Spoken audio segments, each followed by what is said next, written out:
our 2 cents. With Oscar.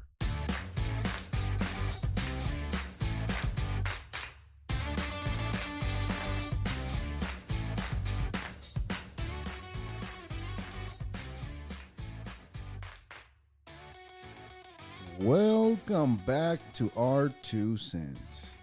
We're back here in Raxo Studios doing it again. Our 2 cents on all social media, our 2 cents Oscar.com, and our 2 cents on all social media. Again, I'm not doing it again.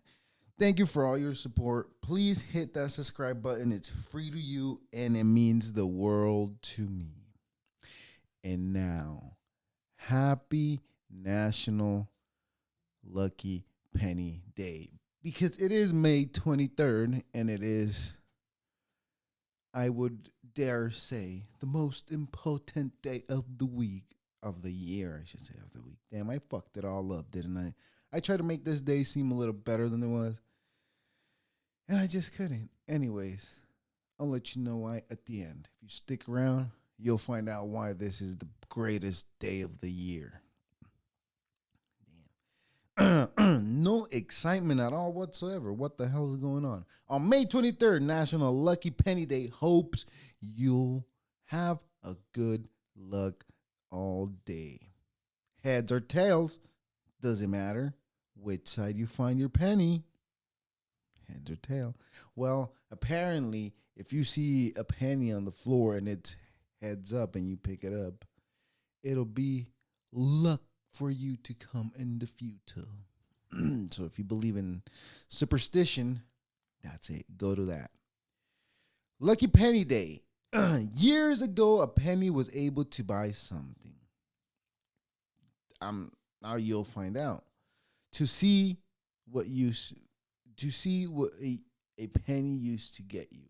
It used to get you some candy at least. Now it doesn't get you shit. Why do we even use pennies still? Today, due to inflation, the penny does not buy much of nothing.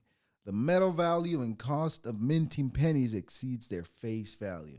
Many nations have stopped minting equivalent valued coins, and efforts are being made to end the routine use of pennies. In several countries including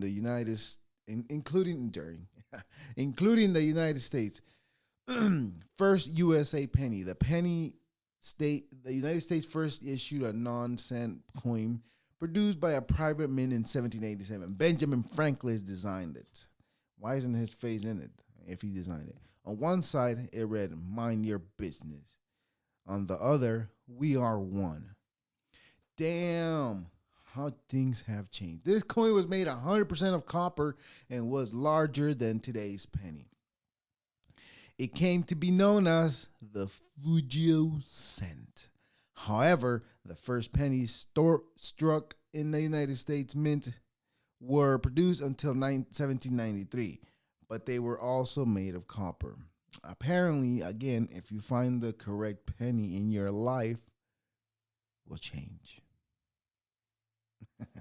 So, it's thick, but who so many pennies out there. I'm pretty sure if you have a bucket or wherever the hell you put your coins at, because I used to put them in those 5-gallon water bottles, right? If you have one of those filled with pennies, do you really have time to go through every single one of those to find out if you have the right one? I don't think you'd be able to do that. Pennies may not have much value this day, but they do. Like I said, if you find the correct one, it has all the fucking value in the world. Anyways, like I said, pennies may not be of much value today. However, there is a few pennies that have made a mint for the owner, such as a 1943 D version Lincoln bronze penny sold at $1.7 million. Yo, $1.7 million is life-changing money. And it ranges from 172 all the way to 1.7 million. But that makes no sense. You would think that the older one would be more expensive, but it's not. Out of all those, the Flying Eagle penny sold at $172,500. The 1856, but the 1843 is more expensive.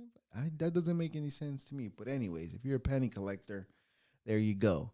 Go find the 1943 D version of Lincoln's bronze penny. But if they already have it, somebody already has it. So I don't think.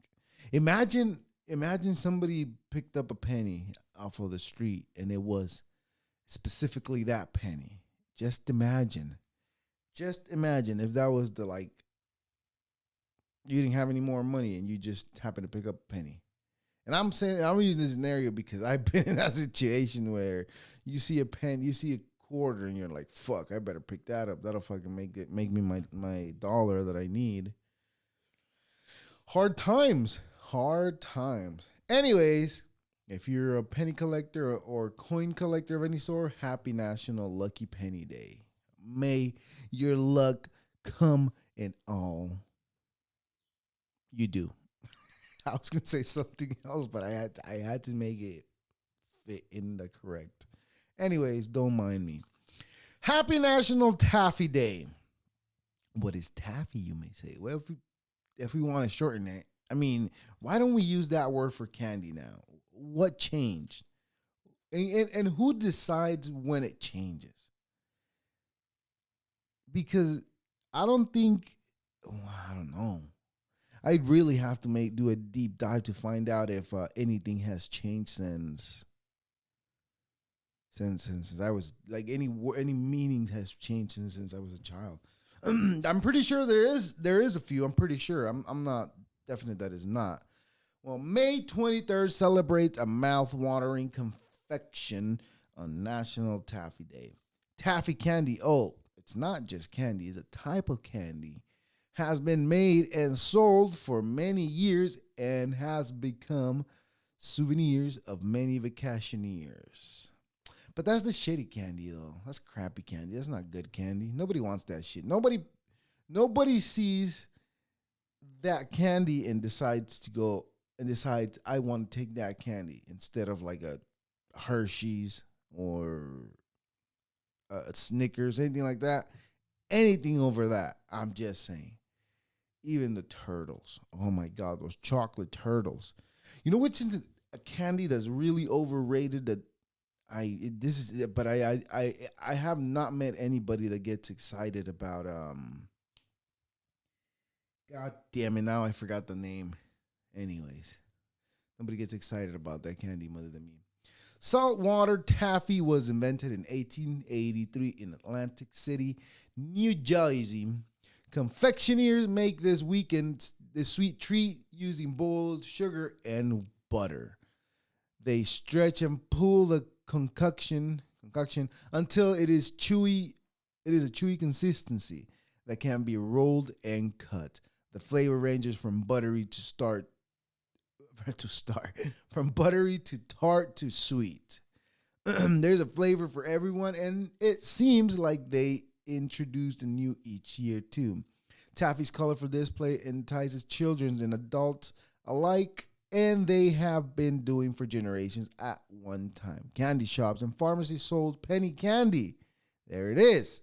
That's what you could buy back in the day when there was no wars and everybody used to get along in the Americas, right? Yeah, like that's ever happened other than in today's time. Anyways, happy National Taffy Day. If you are a sweet lover, if you love a sweet tooth, if that's you and you got a sweet tooth, you're an animal. Take care of it. I'm telling you, they suck. Sweet tooth sucks. Well, now that we've gotten the good information out of the way, so I heard this story about a guy that, not a guy. So okay. Let me back up. Apparently, when you go ice fishing, you're supposed to use dynamite to open up the hole, and so you're able to make the hole and start fishing through there, right? So apparently, when you go fishing, they use dynamite, right, to open up the hole. and do their thing. Well, guy goes fishing, lights up the dynamite, chucks it. Well, as he lights up the dynamite, his dogs are sitting next to him, right? Because you got to have your dog just in case you get attacked by a polar bear. Just got to go for the dog instead of you so you can get away. That's the whole point of the dog. Duh. Anyways. So, well, the guy lights up the dynamite as his dog laid next to him. He tosses the dynamite. Well, the guy forgets his dog loves chasing sticks. So what does he do? Tosses the dynamite. Dynamite falls further down the lake. Dog right behind the dynamite picks up the dynamite. Dynamite sets off. That's it. I was supposed to press the sad one. Not the laughter. That is horrible. Who laughs at a dog blowing up? That's the worst. But how do you? But see, this is where training your dog becomes really important. Now, my dogs are not trained that way. Now, me and my dog would be that story clearly, because I will definitely forget that my dog's sitting there and she loves chasing sticks. You toss the stick and she comes back, brings it back, and there's no stopping it. She will die chasing sticks if you don't make her stop, because she will keep bringing it back. Anyways, well, this is not that case. The case was the guy forgot that his dog loves chasing things that you toss for it to go get. And I say it because I don't know if it's a female dog. It. Well, anyways, picks up the dog. Dog picks up the dynamite in his mouth, comes back, kills his dog. That is horrible. I'm laughing right now because I think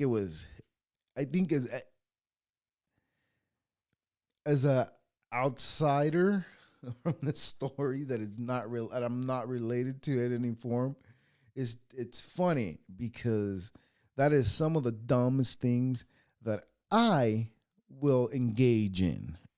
Because I will forget. I'm very forgetful. You know, all the times that I've been fishing, I've been lucky that you know what? No, I've not been stuck with a hook. And I've met people that in the first time they go fishing, they get hooked up to something. Shit happens when you party naked, I guess. Anyways, ice fishing. You know, I wonder what would it? It's got to be cold, definitely, and it this gotta suck. How is that in any way? Oh no. I've been ice fishing. No, technically not. But I mean, technically, but technically not. It was 9 degrees. Fucking 9 degrees. Who goes fishing in 9 degree weather? I did. We were vacationing in June Lake, and it was a nice, crisp, cold morning is it October or November? It was somewhere in October, I think, September, somewhere. I think it was October towards the end. Yeah. Anyways, it starts getting cold. 9 degree weather is not the best. I had to keep myself warm, and given that I couldn't turn on a fire in that area because, anyways, that's California for you, right? It's nice, cold, and dry. If I would have turned on a fire, I would have probably lit up the whole mountain there, and then I would have been sued by the state of California, and fuck, not pretty. Anyways, well, the way I kept warm was I tucked everything in and started running back and forth on the shore, just back and forth while I waited for somebody to bite. And it was so cold that the goddamn fish weren't even coming up to bite anything that we were giving them. They were probably underwater, all cozy. Do fish get cold? That is a great question. That's a good question. Because we know dogs get cold, right? When they get cold, they curl up and they warm up. But do fish get cold? Do fish get cold? Fish survive winter? That's a good question. Why isn't this question being asked more often? This is the question that everybody should be teaching kids in grade school, like when they're in preschool. Kids in preschool should be knowing that fish do get cold. All right, let's find out. Do fish get cold? How fish survive winter? If you've ever been ice fishing or even caught out in the rain, you know the water gets pretty damn chilly in the winter. You can't help but wonder how anything live in such extreme conditions as frozen lakes and icy oceans. Do fish get cold? How do they survive the winter? That's not my question. I don't give a fuck how they survive the winter. I just want to know if fish get cold. So let's find out. Do fish get cold? Yes, fish get cold. What the fuck? But how do they warm up? Okay, fish are very sensitive. Fish are very sensitive.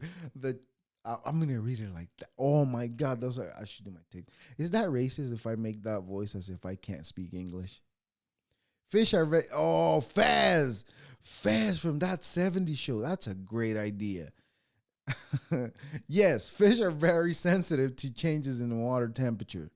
So much so, in fact, that even a few degrees difference can sometimes kill them. Fish definitely get cold and get cold. The question is, cold. What is cold mean to them? All fish species have preferred range of water temperatures. However, it varies massively dependently on where they are from. Tropical lionfish might start shivering at around 75 degrees, while northern pike would get heat stroke in the waters that hot. Both these guys are incredibly hardy. They are built for different conditions. Well, kind of like humans, right? Because people who live in the Arctic, they're built different. For sure, they're fucking built different than me in California. It's not a bad day, but if you live in like a desert area, nights get chilly, and the big sweaters got to come out. But I guess that makes sense, right? I hadn't really thought about it, but if you put yeah, that makes perfect sense because they were born in that temperature water, so that's the right temperature for them. Anything higher, lower, it's uncomfortable, just like for us. That's not true because 98 fucking degrees is really fucking uncomfortable. Really. Now, if we go into like the 80s, mid 80s, like getting high, like mid 80s and high 70s, that's no, I'm gonna dare to go 70s, low 70s, low 70s to about 87. I'm gonna say it's great. It's good temperature, which is most of the year, um, in California, which is lovely. Just like my friend said, California forever, goodbye. There you go. I said it. But that makes perfect sense if any changes in temperature, whatever you were born into, so that's what you're used to.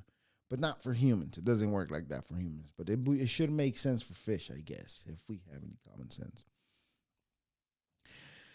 But yes, the answer is fish do get cold. Ooh, my goodness. We figured that out. Now, this is a question that's been popping in my head like more and more so often. What is making it? What is making it, you say? It depends who you are and depends what you're seeking. Now, can a guy that has $100,000 in the bank, can a guy with $1 million in the bank be comfortable and say, I have made it? No, because they always want more or they're scared they're going to lose it. So, therefore, it makes perfect sense why one would not be content with that. But what is making it? It's making it having that $1 million in the bank, or doing the things that you like doing and making a living off of them while you have $1 million in the bank. And if you have $1 million in the bank, have you made it? Whether you're doing what you like and you don't, because you can quit doing what you like. You can live off of $1 million. I mean, if you're smart enough and you bought a house that you can definitely pay for living comfortably, whether you still have that million or not, then I guess that would be success. See, for me, I'm just looking to get to a point where I'm okay. I don't want to go out no more. But you cannot, from what I've been reading from Think and Grow Rich, you cannot tell yourself that I just want to be okay. No, there has to be a definite number that you have to set so that your conscious mind could understand what you want. Other than that, it's not gonna understand apparently. And you know what?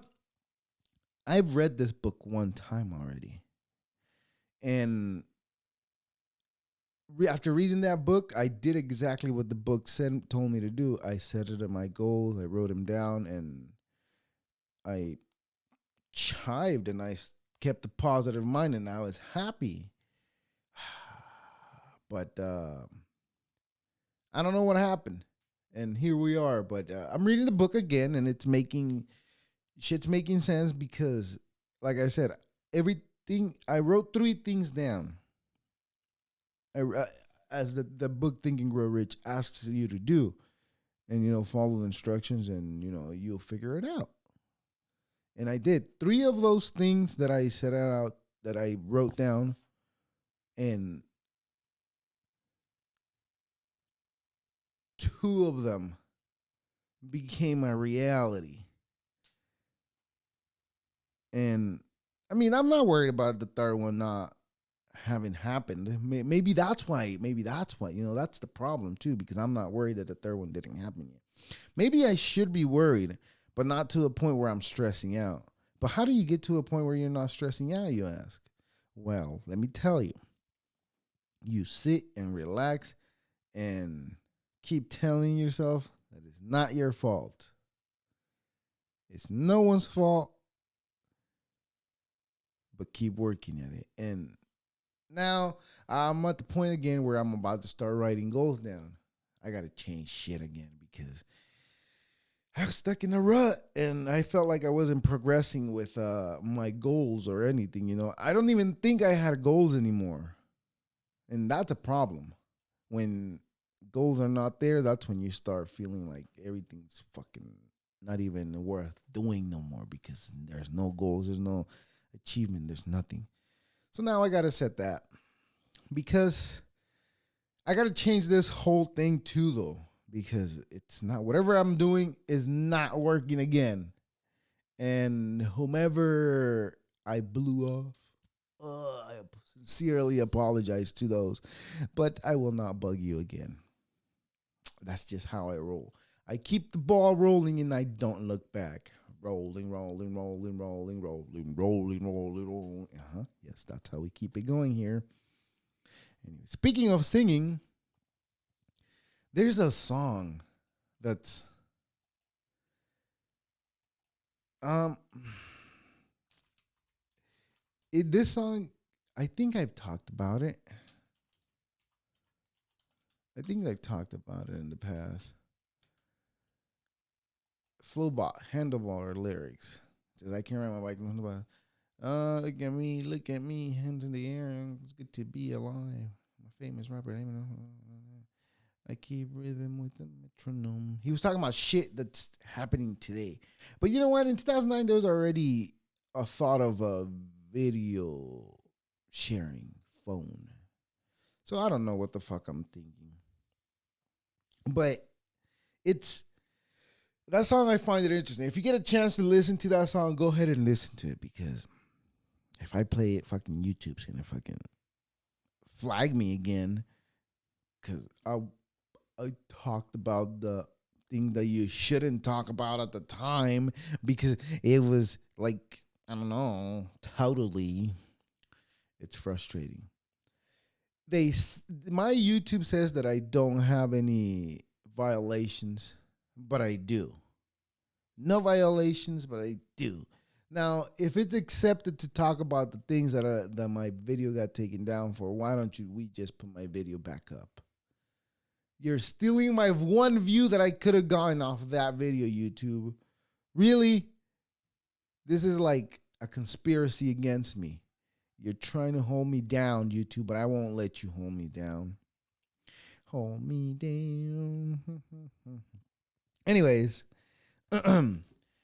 this other, I wrote this one down. All right, so I gotta complain about this to you because I think it's frustrating. You know,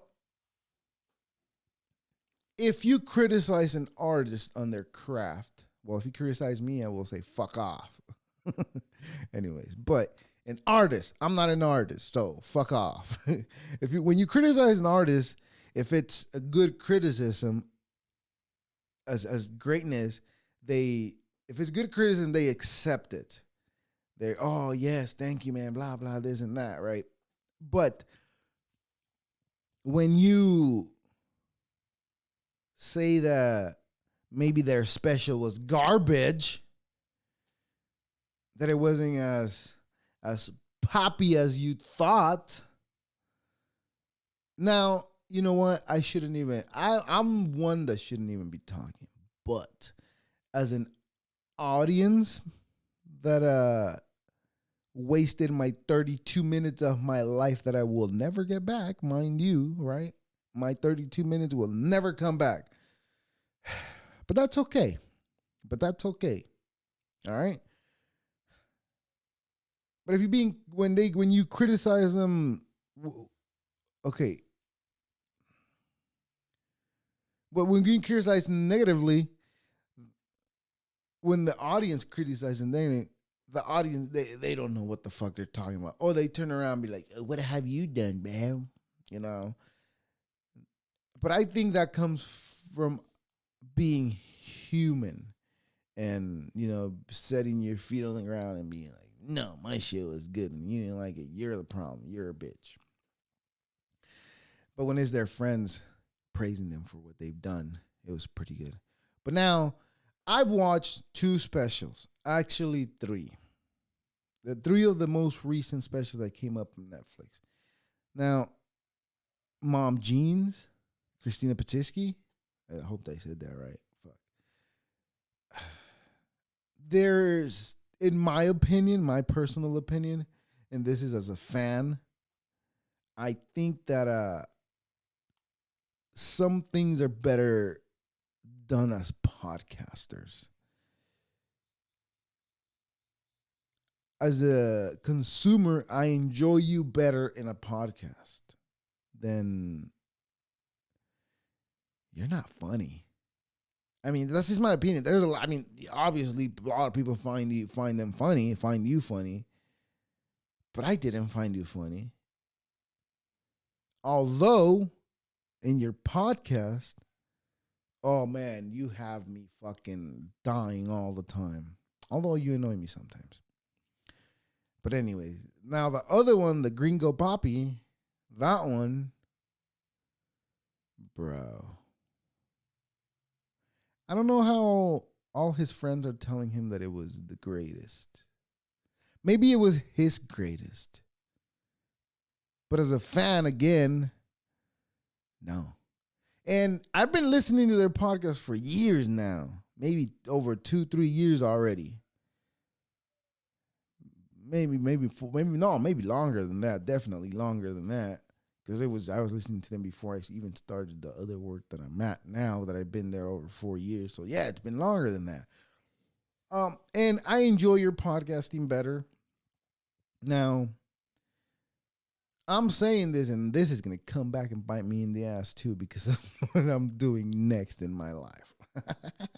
But that's all right. But this is what we signed up for. And there's a new podcast recently that I started listening to. Now, Chris DeStefano, I enjoy his podcast and his comedy for some reason. And I just started listening to him. He's funny as shit. Maybe that's why. Maybe because I've been listening to them. I'm used to them being in podcasts there. Yeah, that's it. You're used to them listening in one place. But anyway, no, but I'm not saying that what they do is shit. No. Well, yes, I did. But I'm not saying that. I'm saying that I didn't enjoy your specials, but I enjoy your podcasting. But like I said, this will come back bite me in the ass. But it doesn't matter. Yeah, anyways, how about that baby shortage formula, right? The baby shortage. I said that backwards, right? Yeah, I did. How about that baby formula shortage? How about that? Now, see, it's fucked up that some people can't get their baby's formula. But have you ever tried titty feeding the kid? I mean, that's what they eat. And you know what? Have you ever tried having a goat? Goat milk's supposed to be great for you. I don't know if that's true, though. I'm not a scientist. How about that? But see, the same people that are complaining that the government doesn't let them bring stuff from another place so they can get here are the same people that complain that there's chemicals in those shits. Which is it? Now, they did everybody a solid and took baby formula off the fucking market. But you know what? When I say that, I also think about there's mothers that can't lactate. Change your diet. You should start eating more legumes. That helps. That has a lot of minerals and vitamins, right? Legumes. Peas. Anyways, how about that California water shortage?